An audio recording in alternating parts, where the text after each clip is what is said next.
दस्मे महास्वे तस्या कन्या रत्नम् अयाजयत्। दिने दिने सा प्रवग्धे शुक्लपक्षे शास्त्री नाम्ना कलावती चेति नाम्ना कारणं गीतं ततो लीलावती स्वामिलं मधुरं च न करोति किमर्थं मे पुरा संकल्पितं साधुर्वाच हि लोके शान्ते सत्य पुरमयो।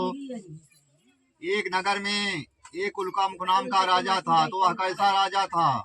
अपने सब इंद्री को बस में करके रखा था।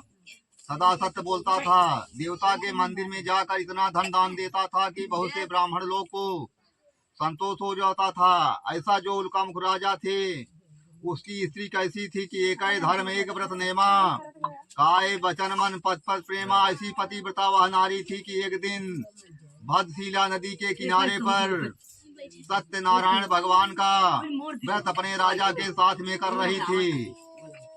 तो उस राजा को धन दौलत सब था, परंतु एक संतान नहीं था।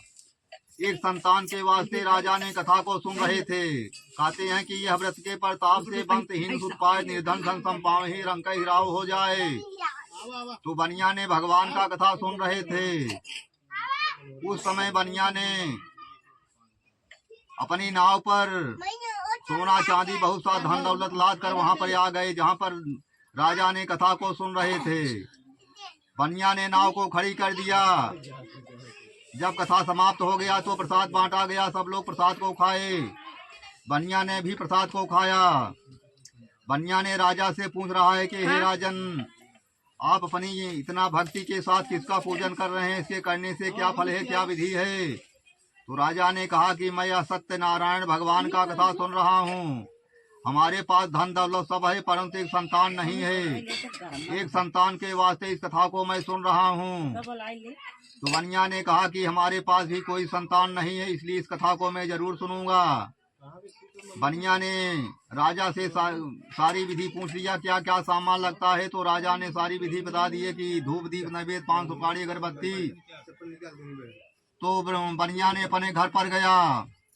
अपनी स्त्री लीलावती से कहा कि हे प्रिय, मैं एक व्रत सुनकर आया हूँ जो कि संतान को देने वाला है। तो लीलावती ने कहा कि यह वह कौन सा व्रत है?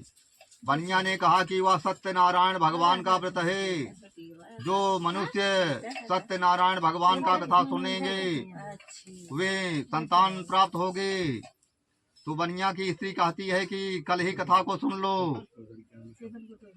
बनिया ने कहता है कि अभी धन खर्च करने का काम हमको नहीं है, जब हमको संतान की प्राप्ति हो जाएगी तब मैं कथा को सुनूंगा। बनिया की स्त्री कहती है क्या पुत्र से बढ़कर धन है? कहा गया है टका धर्मा टका कर्मा टका ही परमम तपम जस गे है टका ना था टक टकायते। टका माने पैसा। पहले के जमाने में टका रहा पैसा हो। ये पैसा के बारे में कवि ने लिखा है। क्या लिखा है कि द्रव्य उन माता ने नाता तज पुत्र बेचे, अद्रव्य उन नातेदार नाता न लगावे हैं। अद्रव्य में मित्र सब प्रीत को रीत तजे, द्रव्य में नारी निज पतियों भुलावे हैं। अद्रव्य में भवरू चमकत ना समा मध्य, द्रव्य विदेश से विदेश न जावे हैं। कहाँ लकहों का जे को चले नहीं, ऐसे द्रव्य प्रतिमा प्रियों को लगावे हैं। ऐसा वचन पति का सुनकर के लीलावती ने चुप हो गई। भगवान की कृपा से लीलावती को गर्भधारण हो गया। 9 महीना पूरा होने के बाद 10वें महीने में कन्या उत्पन्न हुई। वह कैसे कन्या उत्पन्न हुई? जैसे शुक्ल पक्ष में चंद्रमा रोज बढ़ती है, दूर तृतीया चौथ पंचमी षष्ठी, उसी प्रकार से वह लड़की बढ़ने लगी। बनिया ने उसका नाम रखने के लिए पंडितों को बुलवाया। तो पंडित लोग ने आकर कला कला बढ़ने से उसका नाम कलावती रख दिया।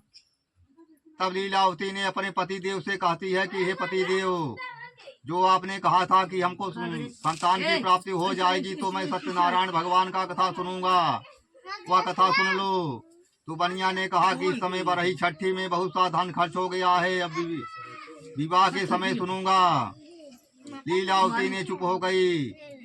भगवान की कृपा से वह लड़की धीरे धीरे बढ़ने लगी।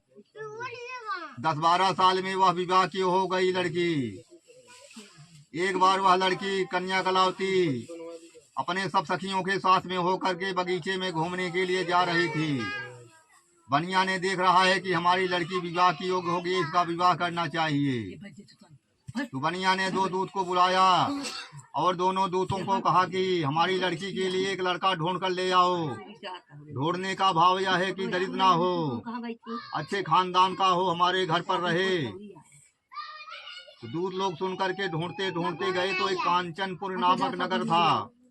वहाँ पर एक लड़का बनिया का था, पढ़ा लिखा था, सब जनों में श्रेष्ठ था। उस लड़के को पकड़कर दूत लोग ने बनिया के पास ले आए। दूत लोग ने बनिया से कहते हैं कि हे राजन, मैं यह लड़का ले आया हूँ। तो बनिया कहते हैं कि कहाँ से ले आए हो, क्या पढ़ा लिखा है। तो दोनों दूत कहते क्या है कि कुलहोत्तम शील समेत सनाथ धनी वय कोमल एक कुमार उरधो अरुणागर कोठिवाल पढ़ो सब वेद पुराण की धारा क्रय विक्रय की सब जानत रीति यहे अति सुंदर घोरवारा अनुशासन पाय बुलामहु में अब कीजे नाथ विवाह विचारा। बनिया ने अपनी लड़की का विवाह उस लड़के के साथ कर दिया और भगवान का कथा जो माना था उसको भूल गया।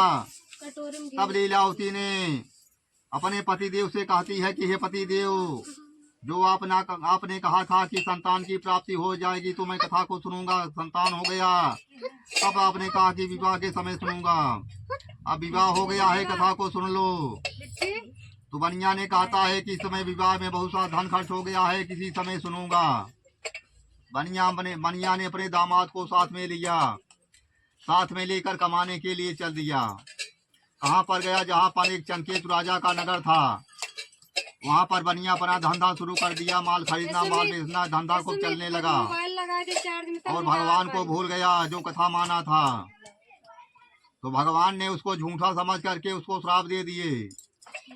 भगवान ने कहा कि तुमको कठिन से कठिन दुख प्राप्त हो, या लोभ का फल है। कहा गया है कि मक्खी बैठी शहद पर चारों पर गड़ाए और गड़ते गड़ते धंस गई। लालच बुरी बला, इसलिए लालच ज्यादा नहीं करना चाहिए।